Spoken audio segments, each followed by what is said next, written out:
Okay guys, welcome back. Start of week 2. We're gonna start with the forearms. A really critical part to make sure is healthy. Again, if we're swinging the club a lot, we're likely to take a lot of load through the forearm, the wrists. I know a lot of people can have experience with some golfer's elbow as well. So releasing, stretching and strengthening can all help. So what I want to start with is a release as usual. Again, if you have a massage gun, we can go ahead and get started with that.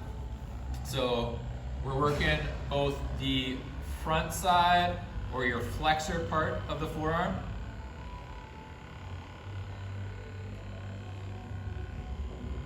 And we can also work our extensors, so the back side of the arm. A little bit tougher on the back side. Backside doesn't have quite as much muscle, or there's more bone exposed, so you just have to be a little bit careful. But we can spend time, you can work all the way from right up near the elbow and get right down towards the wrist. So if you've got a foam roll or a massage gun like I'm using, go ahead and spend a really good amount of time there. Spend a good minute on each arm. If you do have a foam roller, I would go massage gun first, then roller. If you don't have a massage gun, you can go straight to the roller. Best way to attack this is to kind of get on the knees and bend forward. And you're gonna use your other hand as kind of your pressure provider. So we're gonna roll. Again, I'm starting with my extensors here. I can also kind of rotate. So I'm kind of smearing and rotating across and working that entirety of the forearm. Again, flipping that arm over, I can get the opposite side.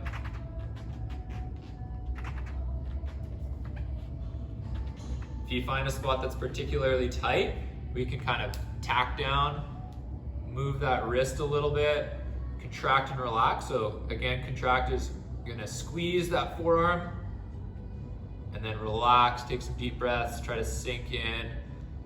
So about a minute there as well. So if you got the massage gun and the roller, you're probably gonna spend close to 2 minutes on each arm, 1.5 to 2 minutes. If you want, you could also go on like a table or something like that. You might be able to put a little more pressure down if you've got a low table, maybe even like a box, that can work as well. So step 1 is done, and we'll move on to a couple stretches here. So the forearms are a little bit of a challenging area to stretch, but we're gonna kind of tackle 2 things for the stretch portion. So we're gonna go, first one, we're gonna go palms forward. So my fingers are pointing towards my body. I'm gonna kind of keep as much of my palm down on the ground, and I'm gonna shift my hips backwards. And I'm gonna take some deep breaths. You do have to be a little bit careful on the wrists here. If you're experiencing pain through the wrists, obviously avoid this one. But for me, I'm not getting any pain in the wrist, and I can get quite a nice stretch coming all down that front side of the forearm. So deep breaths again. As I exhale, I sink further back. Not too long, I'd say 30 seconds is a good amount of time there. After that, we can go into flexion. So again, this time we've got our palms up to the sky. We still have our fingers pointing towards our body. Now this is gonna work more of our extensors, and same thing. We're gonna kind of sink back. I would say you're probably not gonna get as far back here. That's gonna just put too much pressure on the wrist.